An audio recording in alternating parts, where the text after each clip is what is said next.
오늘 우리에게 주시는 하나님의 말씀은 요한복음 21장 15절에서 18절의 말씀입니다.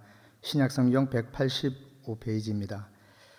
그들이 조밥 먹은 후에 예수께서 시몬 베드로에게 이르시되 요한의 아들 시몬아, 내가 이 사람들보다 나를 더 사랑하느냐 하시니 이르되 주님 그러하나이다. 내가 주님을 사랑하는 줄 주님께서 아시나이다. 이르시되 내 어린 양을 먹이라 하시고 또 두 번째 이르시되 요한의 아들 시몬아, 내가 나를 사랑하느냐 하시니 이르되 주님 그러하나이다. 내가 주님을 사랑하는 줄 주님께서 아시나이다. 이르시되 내 양을 치라 하시고 세 번째 이르시되 요한의 아들 시몬아, 내가 나를 사랑하느냐 하시니 주께서 세 번째 내가 나를 사랑하느냐 하심으로 베드로가 근심하여 이르되 주님 모든 것을 아시오매 내가 주님을 사랑하는 줄을 주님께서 아시나이다. 예수께서 이르시되 내 양을 먹이라. 내가 진실로 진실로 내게 이르노니 내가 젊어서는 스스로 띠띠고 원하는 곳으로 다녔거니와 늙어서는 내 팔을 벌리리니 남이 내게 띠띠우고 원하지 아니하는 곳으로 데려가리라. 아멘. 오늘 저는 설교를 하기 위해서 준비하고 이 자리에 올라오기 전에 참 세월이 빨리 가는구나 하는 것을 다시 한번 느꼈습니다. 이 자리에 서는 것이 참 감사하기도 하고 영광스럽기도 하지만 참 부담스러운 자리일 수도 있기 때문에 오늘 이 자리에 올라오면서 우리 담임 목사님은 일주일에 설교를 몇 번 하실까 생각을 해봤습니다. 그래서 제가 아까 이렇게 체크를 해보니까 일주일에 13번을 최소 하시더라고요. 13번 설교한다는 게 결코 쉽지 않습니다. 일주일에 한 번, 그것도 우리 부목사님 돌아가면서 몇 달에 한 번씩 이렇게 하는 저희들도 쉽지 않은데 담임 목사님을 위해서 기도 많이 해주시기 바랍니다. 설교하는 게 결코 쉽지 않습니다. 어린 양을 먹이시는 하나님의 거룩한 사명 앞에 말씀과 기도로서 교회를 위해서 기도하시는 담임 목사님, 매일같이 설교를 준비하시고 또 기도하시는 그 일 가운데 우리가 더 열심히 기도해야겠다는 생각을 했습니다. 오늘은 요한복음 21장 15절에서 18절의 말씀, 내 어린 양을 먹이라는 제목과 이 본문을 선택했습니다. 현대를 살아가는 저희들에게 무엇인가에 우리 자신의 영혼육을 맡기고 영원토록 우리가 안식할 수 있는 그런 기쁨을 사람들은 많이 찾고 있습니다. 아직까지도 하나님을 알지 못하고 예수님을 영접하지 못한 세상의 많은 무사람들은 어떤 권력과 돈으로 인해서 거기에 자기의 영혼의 육을 맡기고 살아가죠. 하지만 우리 그리스도인들은 우리가 가난하든지 부유하든지 우리가 예수 그리스도를 믿음으로 말미암아 주님 안에서 우리가 날마다 안식을 취하는 거죠. 경자년 지금 2020년도에는 우리가 잘 알고 있지만 국내와 이 모든 나라는 코로나19로 인해서 국가적으로 경제에 지금 파탄이 오고 어려움을 당하고 있습니다. 이 여파 속에서 우리 세상 사람들과 우리 교회 안에 있는 또 우리가 알지 못하는 그런 상황 속에서 무힘 휴직을 인해서 우리가 경제적으로 참 어려움을 겪고 있는 사람들이 내 주변에도 있습니다. 그 가난한 자들, 지금 내가 어찌할 바를 몰라서 어느 방향으로 가야 할지를 모르는 그러한 상실되어 있는 이러한 시대에 우리가 지금 살아가고 있습니다. 이 현실의 직면 앞에 누구도 피해갈 수 없는 이 가난의 문제, 이 고통의 문제 속에서 참으로 우리 그리스도인들은 주님만 바라봐야 될 때가 아닌가 하는 생각이 듭니다. 경제적인 문제도 있고 진로의 고민도 있고 또 질병으로 인해서 우리가 아픔을 겪는 그 이웃을 바라볼 때 저는 이 말씀을 준비하다가 살신성인이라는 그 말이 떠올랐습니다. 그 살신성인을 정신을 가지고 살아가는 사람들이 지금 이 땅과 이 세계 속에 있기 까닭에 우리는 아직까지도 사회가 냉랭하고 차가운 것 같지만 아직까지도 이 세상은 훈훈하구나 하는 생각을 해봅니다. 그 누군가는 참으로 어렵고 힘든 결정을 내립니다. 그래서 코로나19로 인해서 정말로 생명의 그 끈을 놓지 않기 위해서 고통 속에 있는 그들을 향하여 정말로 자기의 모든 것을 그곳에 가서 헌신하시다가 치료하시다가 정말로 이 세상에 사랑하는 아내와 자녀들을 남겨놓고 먼저 죽음을 맞이하는 그러한 살신성인의 정신을 가지고 살아가는 그들이 있기 까닭에 우리가 아직까지 살아갈 용기가 있는 겁니다. 이렇게 건조한 사회와 또 이렇게 경제, 질병 이런 고통을 겪고 있는 이 시기에 오늘 성경의 본문이 들려주는 이 이야기가 너무나도 저에게는 따뜻하고 아름답게 오늘 이 요한복음 21장 15절에서 18절 본문을 선택하게 됐습니다. 오늘 이 성경의 이야기는 어제까지만 해도 믿음과 신뢰로 채워진 아주 좋은 관계였습니다. 그런데 오늘은 배신과 저주를 쏟아놓았던 완전하게 무너진 인간의 관계성이 어떻게 회복되어지는지를 다시 한번 이 성경의 말씀을 통해서 조명하고 싶었습니다. 우리 안에 내 생각만이 옳다고 생각하는 그 이기적인 마음이 제 안에 있습니다. 성경의 말씀을 통하여 내 이기적인 마음이 이타적인 마음으로 바뀌고 영적인 그 신앙으로 바꿔줘야겠다는 이러한 소망이 내 안에 끼까닥에 오늘 이 말씀을 전하게 됩니다. 세상은 참으로 냉정하고 외면하고 사람을 이용하고 또 권모술수를 통해서 아주 자기가 위에 올라가기 위해서 짓밟는 것이 세상의 원리입니다. 정죄와 비판이 세상 가운데 있다면 교회와 우리 그리스도인들은 이 세상에서 상처받은 어린 양 같은 연약한 영혼들을 향하여 이해와 관심을 가지고 사랑으로 세상을 바꾸는 것이 우리에게 하나님이 주신 영적인 사명인 것입니다. 오늘 성경에서 기록된 이 하나님의 말씀을 통해 주님의 언행을 우리가 가슴 깊이 한번 새겨보는 그러한 깊은 은혜가 이 시간에 가득하기를 주님의 이름으로 축복합니다. 깊은 어두운 밤에 촘촘히 박힌 그 별 하늘에 정말로 적막한 그 하늘을 바라보는 7명의 남자들이 있었습니다. 그들은 배 한 척에 몸을 싣고 고기를 잡는 이들이었습니다. 그들은 디베라 바다에서 무언가 잡기 위해서 그 잡는 것을 통해서 경제적인 문제를 해결하기 위해서 디베라 바닷가에서 몸을 싣고 고기를 잡고 있습니다.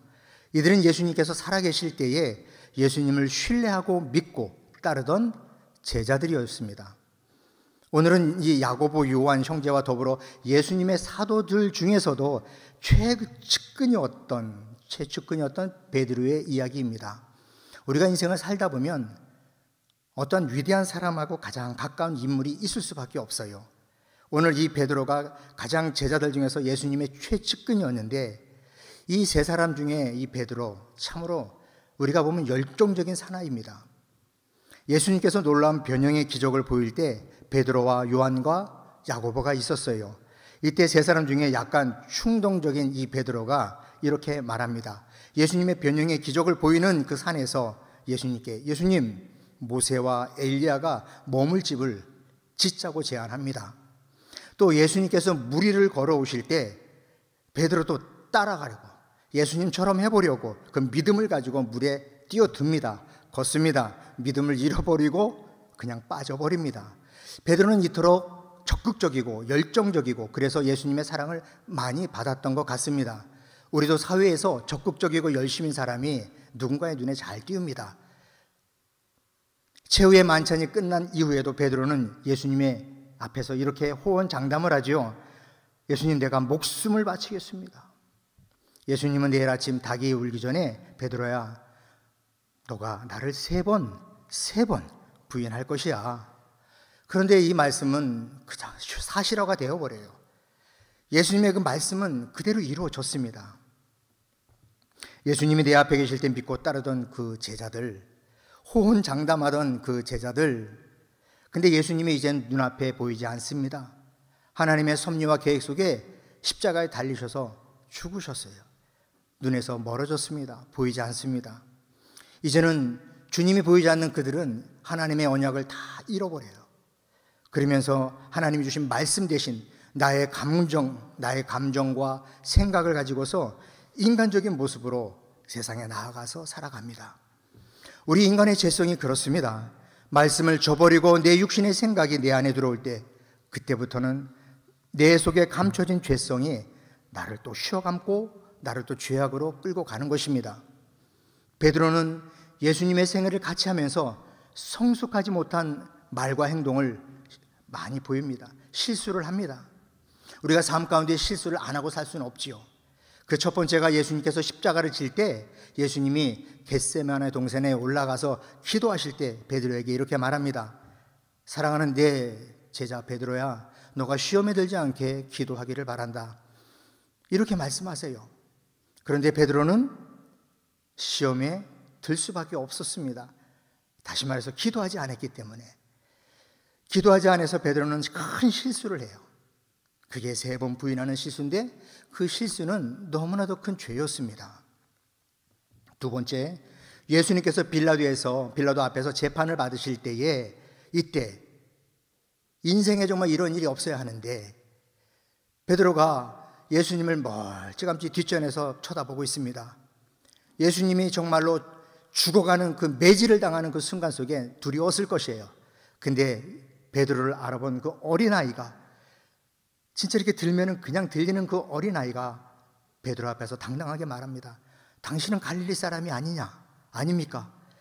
예수님을 추종하던 사람이 아닙니까? 이렇게 말을 하니까는 베드로가 옆에 있는 사람들이 집중하는 베드로를 보면서 두려운 거예요. 자기도 잡아서 저렇게 매질을 당할까 봐. 나는 예수님을 모른다. 나는 예수님을 몰라. 부인합니다. 두 번째는 맹세합니다. 세 번째는 예수님을 저주까지 해요. 베드로는 예수님이 어렵고 힘든 그 상황 속에서 한 번도 아니고 세 번이나 나는 예수를 모르고, 나는 예수를 모릅니다. 이게 상황이 바뀌지가 않으니까 맹세하고 저주까지 퍼붓습니다. 얼마나 큰 죄입니까? 예수님께서 밤새 기도하시다가 결국은 십자가에 지시는 그 사건을 이기시는 그 능력이 기도에 있었던 것인데, 이 기도가 없었던 베드로는 예수를 모르고 저주까지 하는 그런 배신의 죄를 저지릅니다. 여러분, 누군가에게 배신을 한번 당해보셨나요? 어떨까요? 기분이? 이루 말할 수 없을 것 같아요. 때리고 싶을 거예요. 성도 안 찰 것 같아요. 이것이야말로 베드로가 크게 실수한 것입니다. 큰 죄를 범한 것이에요. 우리가 삶 가운데 위기와 절망, 고난 속에 있는 사람이 있습니다. 예수님처럼요. 그것이 정죄함을 통해서 고난과 시련을 겪을 수 있고요. 또 내 죄로 인해서 고난과 시련을 겪을 수 있습니다. 우리 주변에 보면 그 고난과 시련, 절망이 어떻게 온지는 우리가 알 수가 없어요. 하지만 그 사람이 어려움에 직면했을 때 우리 가운데 저는 물론이거니와 나는 모릅니다. 저 사람에 대해서. 나는 저 일에 대해서 나는 개입하고 싶지 않습니다. 내 입지가 불리질 것 같으니까 나는 저 사람을 외면을 하고 싶어요. 여러분, 그것이 저와 여러분의 인격이 아니시기를 바랍니다. 우리 자신을 한번 돌아보셔야 합니다. 내 주변에 어렵고 힘든 이웃을 볼 때에 그것이 나가 아니었나 하는 이런 마음, 저는 이 성경을 보면서 그것이 나였지 않았나 하는 생각을 합니다. 어렵고 힘든 위기에 있는 상황에 있는 그 자리가 십자가의 자리, 그 자리가 고통의 자리, 광야의 자리일 수 있습니다. 하지만 그 자리는 하나님이 다시 한번 그 사람을 통해서, 하나님의 재창조를 통해서, 그 시간을 통해서 다시 한번 하나님이 일하시겠다는 것입니다. 그러기에 우리는 그 고통과 고난 속에서도 엎드려야 하는 것입니다. 시험에 들지 않도록. 기도하지 아니하면 시험에 들게 십중팔구니까 이 실수를 통해서 내가 하나님 앞에 큰 죄를 범할 수밖에 없으니 이 힘든 위기 앞에서, 그 십자가의 자리 앞에서 우리는 기도하는 것 외에는 아무것도 없는 것입니다. 바로 그 자리, 광야의 자리가 저와 여러분을 하나님의 능력으로 다시 한번 우리를 재창조하시겠다는 그 하나님의 섭리가 있다는 것을 아시고 우리가 주님의 은혜 가운데 깊이 들어가시기를 저는 또 다시 한번 다짐해 봅니다.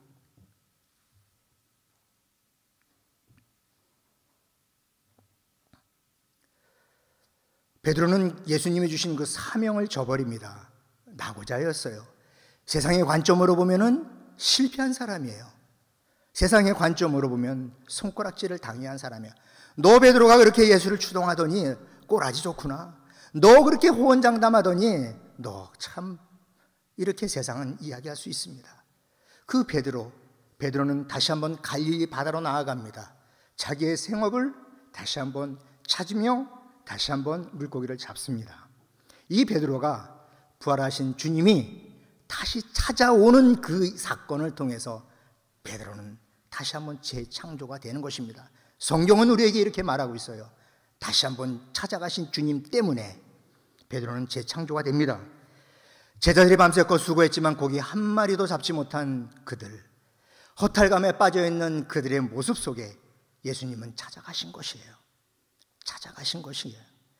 그가 본래받았던 사명의 길을 떠나간 그 베드로, 갈릴리로 돌아갔던 그 베드로, 물고기를 잡으러 갔던 그 베드로, 얼마나 큰 실수를 했습니까? 저는 이 말씀을 묵상하다가 베드로의 그 자신의 죄책감, 억눌림, 너무나도 내가 이렇게 어리석구나 하고 하는 그 자신의 어떤 절망, 고기를 잡아도 기운이 없었을 거예요. 밥을 먹어도 맛이 없었을 것 같아요. 오늘 본문 이전의 일들은 이렇습니다. 제자들은 베드로와 함께 고기를 잡으러 갑니다. 바다로. 그 밤에 아무것도 잡질 못해요. 날이 새어갈 때 예수님이 바닷가에 서서 얘들아 쳐다봅니다. 고기를 잡았느냐? 아니요, 한 마리도 못 잡았어요. 그러자 예수님은 제자들에게 그물을 배 오른쪽에 던져라 던집니다. 주님의 음성을 듣고 순종했던 그들 153마리의 물고기를 잡아 올립니다. 저는 이 말씀을 묵상하면서 이렇게 다시 한번 하나님 앞에 기도해 봐요. 하나님, 우리 주님의 백성들이 10분초마다 하나님의 음성을 들을 수 있게 해주시고, 저도 주님의 음성을 10분초마다 주의 음성을 명확히 들을 수 있는 영적인 눈이 열려지게 해주세요. 이렇게 기도하지만 더 기도해야 돼요. 기도하지 않으면 주님의 음성을 들을 수 없기 까닭에. 우리가 주님의 음성을 듣는 건 우리가 잘 교육받아서 알죠. 기도하는 것 외에는 없다는 것이요. 제자들이 말씀대로 순종해서 153마리가 잡혀 올립니다. 그것으로 끝나지 않아요. 주님은 육지에서 기다리고 계십니다. 올라와 보니 예수님께서 숯불에 생선과 떡을 맛있게 구워놔요. 맛있게 준비해 나와요. 제자들에게 오라 합니다. 조반을 먹어라. 이미 육지에 올라온 제자들은 이분이 누군지 이제 아시는 거예요. 내가 이분한테 큰 득죄를 했는데 이분은 나에게 맛있는 떡과 생선을 준비하고 계세요. 여러분, 이때 감정이 어떨까요? 울컥되지 않을까요? 정말 무릎이 아니라 코가 땅바닥에 진짜 보이지 않을 정도로 엉엉 울면서 붙잡고 용서해달라고 하고 싶지 않을까요? 주님은 이 따뜻한 숯불의 온기와 함께 그들의 출출함과 배고픔을 채워주십니다. 그런 가운데 오늘 본문에서 예수님의 모습을 보면 제자들에게 과거의 일을 묻거나 따지거나 책망하거나 니네들이 나한테 이럴 수 있냐라고 아무 말씀 안 하세요. 이것이 성경이 우리에게 가르쳐 주시는 하나님의 깊은 사랑임을 기억하시길 바랍니다. 우리 실수에 대하여 비판하거나 정죄하거나 원인을 추궁하지 않아요. 하지만 우리가 건설적으로 뭔가 더 좋은 일을 계획하기 위해서는 건설적인 비판은 우리는 해야 합니다. 왜? 잘 되기 위해서요. 잘못되고 있는데 아무것도 말한다는 것은 있을 수 없어요. 성경은 그렇게 나오진 않지만 성경은 우리에게 지금 그렇게 가르쳐주고 있어요. 묻거나 따지거나 정죄하거나 추궁하지 않아요. 왜 나를 저주했어, 베드로? 왜 어떻게 너가 나를 모른다고 할 수 있어? 주님은 베드로에게 이렇게 물어보십니다. 요한의 아들 시몬아, 내가 이 사람들보다 나를 더 사랑하느냐? 베드로는 이 말을 듣고 가만히 있습니다. 오늘 주님이 이 질문 속에 저는 이렇게 정리해 봅니다. 사랑이란 이 질문 속에 하나님과 예수님은 그 본체가 사랑이시기 가닥에 이 사랑의 정체성을 명확히 우리에게 가르쳐 주기 위해서 이 사랑의 문제를 꺼내셨구나. 하나님은 사랑의 본체이십니다. 십자가에서 죽으신 인간에게 보여주신 그 실체적인 사건은 사랑의 실상이기 때문인 것입니다. 하나님의 사랑은 우리 인생의 삶을 변화시키기 위한, 우리의 삶을 변화시킨 그 사람에게 강력하게 하나님의 사명을 우리에게 맡겨주시기 위한 하나님의 깊은 뜻이 있다는 것을 우리가 가슴에 새기시길 바랍니다. 사랑만이 하나님의 사역을 감당할 수 있는 능력이에요. 사랑만이 하나님의 그 사역 속에 내가 어떤 고난 앞에서도 이겨낼 수 있는 원천이 되기 때문이에요. 그래서 오늘 주님은 제자에게 내가 나를 사랑하느냐? 예수님은 자기를 배반한 그 베드로에게 진정한 사랑은 이것이다. 내가 지금 너에게 보여주니 너 또한 나의 사랑을 가슴에 품고 이제 앞으로의 남겨진 너의 인생을 나와 같이 세상의 많은 사람들에게 그렇게 증거하라는 것입니다. 십자가에서 저와 여러분을 대신하여 죽으신 이 예수님의 피 흘리심, 이것은 죄 많은 인간을 향한 하나님의 사랑의 기름 부으심이었구나 라고 저는 그렇게 써봤어요. 이 십자가의 죽으심이 하나님의 사랑의 기름 부으심이었구나. 사랑이 우리 안에, 내 안에서 흘러나올 때 주변을 적시고 메마른 심령에게 춤을 추게 하고 저 영혼이 살아갈 수 있는, 저 영혼이 그 사랑을 먹고 다시 한번 하나님의 사역을 감당할 수 있는 것이구나.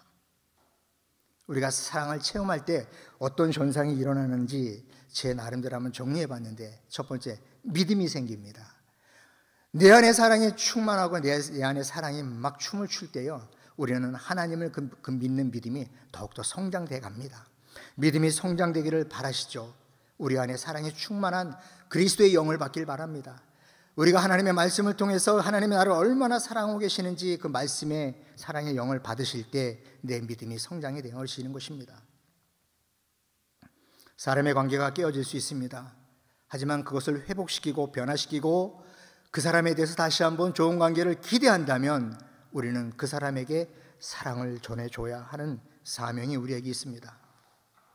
사랑하고 있다는 것을 느낄 때, 체험할 때 사랑은 그 사람으로부터 변화가 오는 것을 우리는 목격합니다. 저 사람이 나를 사랑하고 있어. 주님이 나를 정말로 사랑하고 있다는 것을 내가 확실하게 영적인 영안이 열리면 그때 나는 순교할 수 있어요. 그때 우리는 다 순교할 수 있어요. 하나님이 나를 이토록 십자가에서 죽으신 그 피 흘림이 절대적으로 나를 사랑했기 때문에라고 하는 것이 영적으로 나를 충만하게 사랑으로 확 덮어버리면 나는 우리는 어떠한 상황에도 자신 있게 죽을 수 있어요. 순교자는 그래서 순교할 수 있는 거예요. 베드로가 먼저 주님을 배신했지만 주님은 먼저 베드로를 사랑하십니다. 이렇게 저는 써봤어요. 먼저 배신한 베드로, 먼저 찾아간 주님, 참 쉽지 않은 일입니다. 누구보다도 더 주님의 과분한 사랑과 관심을 받은 이 베드로, 하루 저녁에 3번씩이나 주님을 저주했던 베드로, 정말로 이 상처는 베드로에게도 있어요. 얼마나 자책감에 느꼈어요. 사람은 하나님이 주신 기본적인 양심이 있습니다. 그런데 이 상처보다 더 큰 상처를 받은 분이 예수님이시잖아요. 그런데 이 깊은 상처, 베드로 이상으로 받은 이 상처를 예수님은 어떻게 해결하셨나요? 성경적으로 이 주님의 상처를 해결하는 방법은 먼저 나에게 상처를 준 그를 먼저 찾아가서 그를 이해하고 용서하고 그럴 때 관계가 회복되어지는 것이 성경적인 사랑입니다. 인간적으로는 이 논리가 적용되기는 힘들어요. 내 생각에 인간적인 마음으로 가득 차 있을 땐 이거 안 됩니다. 그러나 관계가 상처가 난 뒤에도 치유와 회복을 우리가 간절히 원하고 정말로 간절히 저 사람이랑 나랑 어떤 관계가 회복되길 원하면 우리가 주님이 보여준 이 사랑, 이것을 실천하는 것, 그것이 저는 성령의 사람이다. 이렇게 저는 정리했습니다. 목사이기에 하나님의 말씀을 전하는 사명을 받았기에 말씀을 전합니다. 하지만 말씀을 전할 때마다 힘든 부분이 하나가 있어요. 너는 그렇게 살고 있니? 이럴 땐 정말 힘들어요. 사탄은 순간순간 지금 저에게도 지금 그래요. 너는 그렇게 살고 있어? 그런데 너 그 말하고 있어? 그래도 저는 해야겠습니다. 사탄이 어머니 나한테 하지 말라고 자꾸만 말에 방해를 줘도 저는 해야겠어요. 왜냐? 저도 그렇게 살고 싶거든요. 주님이 우리에게 베풀어 주신 그 사랑, 책망과 질타, 원망과 죄에 대한 징벌이 아니었습니다. 친히 찾아가 주셔서 그 영혼을 사랑으로 만져주시고 이야기하십니다. 감히 예수님으로부터 몸둘 바를 모르는 그 베드로에게 가장 주님의 음성 중에 부드러운 음성이 아니었을까? 인자하고 다정한 언어로 찾아오신 예수님, 요한의 아들 시몬아, 내가 이 사람들보다 나를 더 사랑하느냐? 아마도 베드로는 이 주님의 사랑스러운 음성에 그냥 녹아졌을 것 같아요. 우는 거는 뭐 기본이고요. 완전 자신이 고꾸라지고 이 주님의 음성에 정기의 감전에 그 이상의 감전을 느꼈을 거예요. 자기의 몸은 어찌할 바를 모르면서 그러면서 다짐했겠죠. 이제는 내가 주님을 위해서 살겠노라고. 사람에게는 아까도 말씀드린 것처럼 기본 양심이 있습니다. 이 양심은 하나님이 항상 우리에게 두드려 주십니다. 쥐구멍이라도 우리가 들어갈 때 있으면, 저도 사역을 하다 보면 좀 목회에 좀 이렇게 잘못할 적이 있으면 정말 쥐구멍이라도 있으면 들어가고 싶을 때가 있거든요. 본의 아니게 좀 실수하고 잘못할 때. 그런데 베드로는 우리보다 더하지 않겠습니까? 이 주님이 베드로에게 질문하신 것은 이 사랑의 확증적인 이 관계를 통해서 너와 나의 관계를 회복하자는 거예요. 질문하는 건 추궁이 아니라 이 확증을 다시 한번 주고받는 그 순간에 우리 관계가, 깨진 이 관계가 다시 한번 잘 회복되자. 다시 한번 파이팅하자. 베드로야, 다시 한번 파이팅하는 거야. 이 부활하신 예수님, 디베레아에서 고기를 잡는 이 제자들을 찾아가신 예수님, 저는 이 본문이 사실은 우리의 잃어버린 사명감을 되찾아 주시는 주님의 말씀이거든요. 우리가 살아가면서 그리스도인으로서의, 교인으로서의, 또 목사로서의 어떤 정체성을 순간 놓아버리고 잃어버릴 때가 왜 없겠습니까? 있을 때 주님은 찾아오셔서 너의 정체성, 그것을 다시 한번 가르쳐 주시는 거예요. 주님의 말씀을 통해서 패배자, 비겁자, 아주 정말로 세상 사람들이 볼 때는 손가락질 받아서 마땅한 저 베드로, 하지만 영적으로 무지했던 그 베드로에게 주님은 끝까지 베드로를 놓치지 않는 거예요. 영적으로 정말로 베드로가 연약하고 무지한 걸 알기 때문에 주님은 찾아가 주시는 거예요. 그러므로서 다시 한번 베드로에게 사명감을 불어넣어 주신 것이죠. 베드로가 주님의 손을 잡습니다. 그러면서 이것이 진정 하나님이 나에게 주신 완전한 사랑이구나. 내가 이렇게 주님을 저주했지만 나를 이해하고 용서하고 내게 오셔서 나를 붙잡아 주신 이 주님의 사랑 앞에 베드로는 결단하는 겁니다. 그래, 남은 여생 하나님의 영광을 위해서 살자. 그래서 순교할 수 있는 거예요. 요한일서 4장 19절을 보니 우리가 사랑하면 그가 먼저 우리를 사랑하셨습니다. 맞습니다. 우리가 먼저 하나님을 사랑할 수 있는 게 아닌 거예요. 하나님 나 사랑합니다라고 우리가 고백할 수는 있어도 먼저 하나님이 우리를 사랑한 까닭에 우리가 하나님을 사랑할 수 있었다. 성경은 분명히 가르쳐 주십니다. 먼저 하나님이 우리에게 오신 까닭, 그것이 은혜예요. 먼저 우리가 다른 사람을 찾아가는 것, 그게 성령의 은혜입니다. 우리가 하나님을 사랑한 것이 아니라 하나님이 먼저 우리를 사랑하셨어요. 그러기에 우리도 먼저 나도 찾아가겠습니다. 진정한 사랑은 내가 먼저 다가가서 먼저 손을 내미는 그것이 성경의 사랑인 것을 우리가 기억하시길 바랍니다. 주님은 베드로에게 요한의 아들 시몬아 내가 나를 사랑하느냐 3번씩이나 물어줍니다. 그 이유는 무엇일까요? 너의 쓰러진 너의 고통스러운 상처를 내가 알고 있어. 주님의 음성은 책망의 음성이 아니었다는 것 꼭 기억하시기 바랍니다. 우리의 마음을 녹여주는 아주 부드럽고 자상한 음성이었어요. 그 아픈 마음을, 우리의 아픈 마음을 위로해주는 주님의 따뜻한 훈훈한 그러한 살신 성인의 정신의 그 마음을 주님은 먼저 우리에게 보여주신 것입니다. 주님이 그렇게 물어오시는 그 의도는 너의 사명, 잃어버린 그 사명, 나는 그 사명을 마귀에게 빼앗기는 것 원치 않기 까닭에 내가 다시 너에게 이 사명을 부어주겠다. 자신 있게 이 사명을 감당하라는 것입니다. 여러분, 우리의 삶 가운데 무너진 관계가 있을 수 있습니다. 어그러진 관계, 다시는 회복할 수 없는 그 상황 속에서 우리가 회복되어야 합니다. 그것은 사랑으로 시작되며 인간적으로 손을 내밀 수 없는 그 상황 속에서 우리가 손을 잡아주는 그 언행이 상대방을 살리고 나를 살리는 일이라는 것 꼭 기억해 주시기 바랍니다. 여러분, 성경적인 겸손, 저는 주님 앞에 배운 이 성경적인 겸손은 70번씩 7번이라도 용서라고 주님이 가르쳐 주셨잖아요. 70번씩 7번이라도 용서라고 가르쳐 주셨어요. 성경이 우리에게 말하는 진정한 겸손은 나는 죽고 너는 살아라 이것입니다. 나 예수는 죽을 테니 너 베드로는 살아서 내 사역을 감당하라는 것이에요.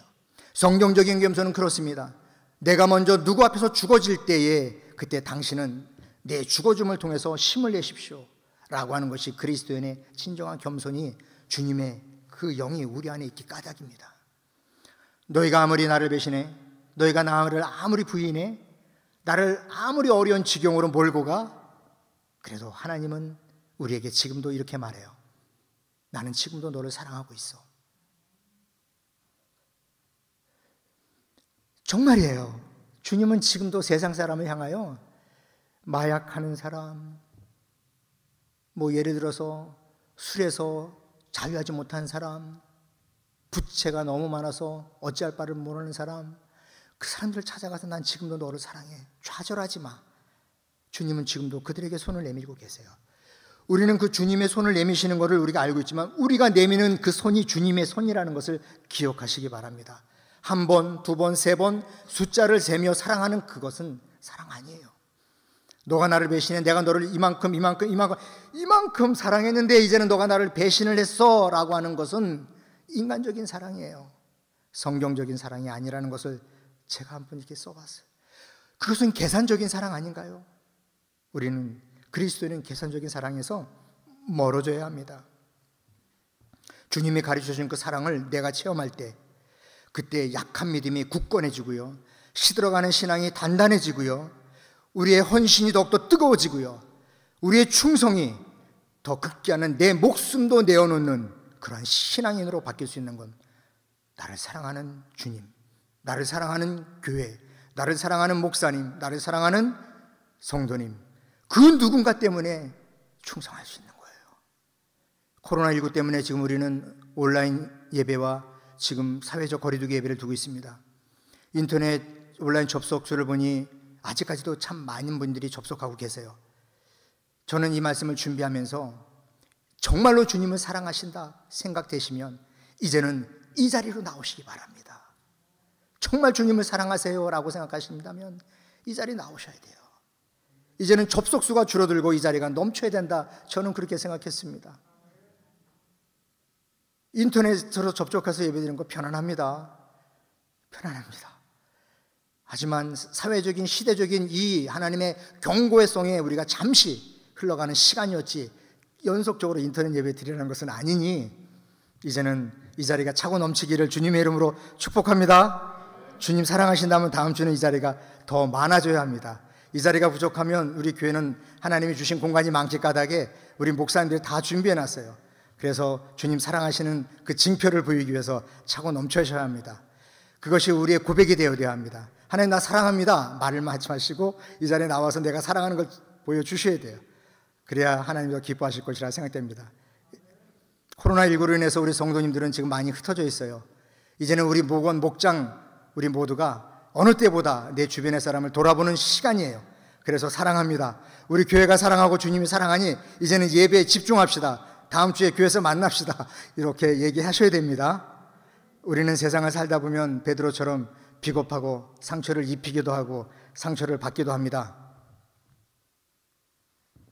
그런데 이 상처를 주는 거하고 받는 것, 이거는 우리 인간적인 방법으로 회복 못합니다. 우리가 죽고 당신은 살아야 한다는 이 성경적인 겸손함 앞에서 우리가 먼저 손을 내밀 때 그때 누군가는 살아납니다. 그러면서 그 사람은 이렇게 고백할 거예요. 하나님 사랑합니다. 회복되니까. 그리고 당신을 정말 사랑합니다. 나를 용서했으니까, 나를 이해하니까. 그러면서 그 사람은 다시 공동체 안에 들어와서 일하고 또 그 사람을 통해서 누군가가 또 살아나고 이렇게 됩니다. 저는 이 말씀을 정리하면서 콩 심은 데는 뭐가 나죠? 콩이 납니다. 그럼 사랑을 심은 데 뭐가 날까요? 사랑이 났습니다. 하나님의 사랑에 대해 이 베드로의 반응은 어떤 믿음을 보였죠? 순교하는 믿음을 보였어요. 우리도 그래야 돼요. 하나님이 나를 진짜 사랑하면 순교할 수 있다는 거 잊지 마시기 바랍니다. 그 순교의 시작은 우리로부터 시작이 돼야 돼요. 누군가로부터 시작이 돼야 됩니다. 우리의 연약함을 인정하고 두려웠던 그날 주님 앞에서 진정으로 고백하는 이 베드로의 진정성, 주님은 아십니다. 주님, 내가 주님 사랑하는 건 주님은 아시잖아요. 이 진정한 고백, 주님이 그걸 듣고 싶어 하세요. 교회를 사랑하죠? 그럼 예배 자리에 나오셔야 됩니다.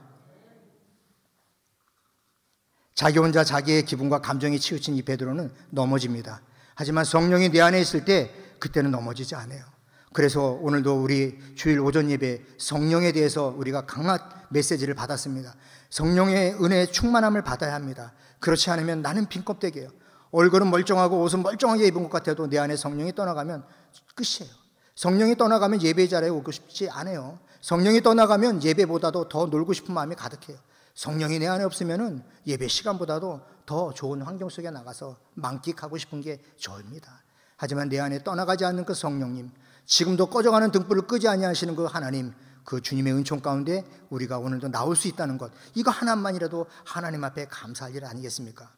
제가 이 말씀 준비하면서 마지막으로 성경에 있는 예화를 들고 말씀을 정리하겠습니다.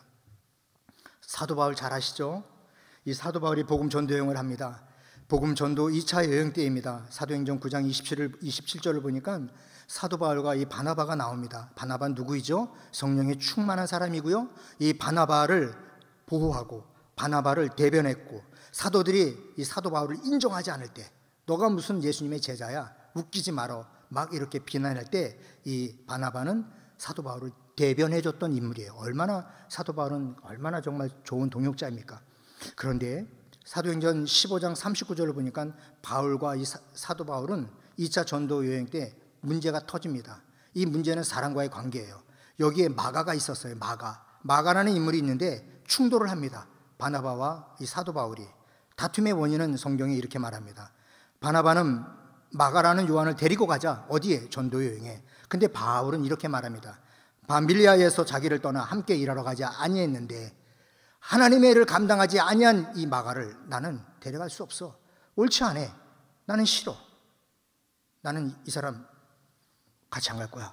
다툽니다. 피차간의 생각이 달라요. 결국은 갈랐습니다. 다투고 갈라서요. 이것이 우리의 모습이에요. 다투고 갈라서는 것 당연합니다.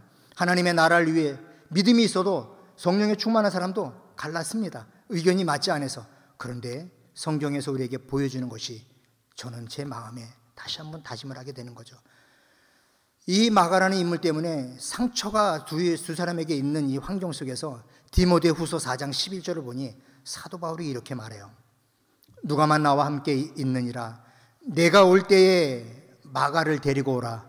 그가 나의 일에 유익하니라. 여러분, 우리가 다투고 비판하고 우리가 갈랐을 수 있어요.